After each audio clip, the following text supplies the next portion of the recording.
ഇനി ബിയർ കുടിക്കണമെന്ന് തോന്നിയാൽ ബാറോ ബിവറേജസോ തിരക്കി അലയണ്ട, റെസ്റ്റോറൻറ്റുകളിൽ കിട്ടും. മാത്രമോ കള്ള് കുടിക്കണമെങ്കിൽ കള്ള് ഷാപ്പ് അന്വേഷിച്ചും പോകണ്ട, ബാറുകളിൽ കിട്ടും. കേരളം അടിമുടി മാറുകയാണ്. ടൂറിസം രംഗത്തെ കൂടുതൽ ആകർഷകമാക്കുക എന്ന ലക്ഷ്യത്തോടെയാണ് മദ്യനയത്തിൽ അടിമുടി മാറ്റങ്ങൾ കൊണ്ടുവരുന്നത്. റെസ്റ്റോറൻറ്റുകൾ വഴി ബിയർ, ബാറുകളിൽ ചെത്തിയ കള്ള് എന്നിവ അതിഥികൾക്ക് വിൽക്കാനുള്ള നിർദ്ദേശമാണ് ഏറ്റവും പ്രധാനപ്പെട്ടത്.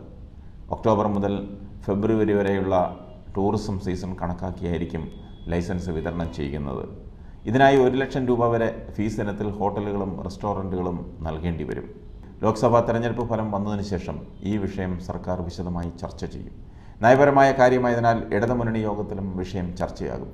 ടൂറിസം വകുപ്പ് നൽകുന്ന 2 സ്റ്റാർ ക്ലാസിഫിക്കേഷന് മുകളിലുള്ള റെസ്റ്റോറൻറ്റുകളിൽ ബിയറും വൈനും വിളമ്പാം. കേന്ദ്ര ടൂറിസം മന്ത്രാലയത്തിൻ്റെ 3 സ്റ്റാർ ക്ലാസിഫിക്കേഷനുള്ള ബാറുകളിലും വിനോദസഞ്ചാര മേഖലയിലെ റിസോർട്ടുകളിലുമാകും കള്ള് ചെത്തി വിൽക്കാനുള്ള ലൈസൻസ് കൊടുക്കുന്നത്. സ്വന്തം വളപ്പിലെ കള്ള് ചെത്തി അതിഥികൾക്ക് നൽകാം. 3 സ്റ്റാറിന് മുകളിലുള്ള ഹോട്ടലുകൾക്ക് ബാർ ലൈസൻസ് അനുവദിക്കുന്ന നയം തന്നെയാണ് ഇക്കാര്യത്തിലുമുള്ളത്. കഴിഞ്ഞ മദ്യനയത്തിലായിരുന്നു 2 പ്രഖ്യാപനങ്ങളും വന്നത്.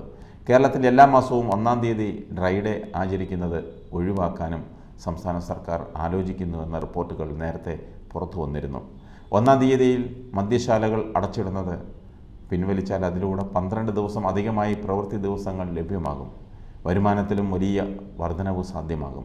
ബിവറേജസ് വിൽപ്പനശാലകൾ ലേലം ചെയ്യുക, മൈക്രോ വൈനറികൾ പ്രോത്സാഹിപ്പിക്കുക തുടങ്ങിയ നിർദ്ദേശങ്ങളും പരിഗണനയിലുണ്ട്.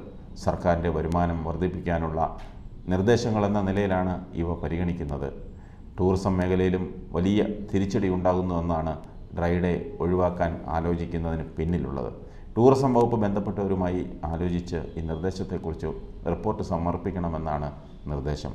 നികുതി വരുമാനം കൂട്ടാൻ നിശ്ചിത എണ്ണം ചില്ലറ മദ്യ വിൽപ്പനശാലകളുടെ നടത്തിപ്പ് ലേലം ചെയ്യാനുള്ള സാധ്യതയും പരിശോധിക്കും. മസാല ചേർത്ത വൈനുകൾ തയ്യാറാക്കാനുള്ള സാധ്യതകളും പരിശോധിക്കുന്നുണ്ട്. നിർദ്ദേശങ്ങൾ സമർപ്പിക്കാൻ കൃഷി വകുപ്പ് സെക്രട്ടറിയെ ചുമതലപ്പെടുത്തിയിരിക്കുകയാണ്. വരുമാന വർധനയ്ക്കുള്ള ശുപാർശകളിൽ വീഞ്ഞ് നിർമ്മാണം പ്രോത്സാഹിപ്പിക്കാൻ പിന്തുണ നൽകണമെന്നാണ് നിർദ്ദേശം.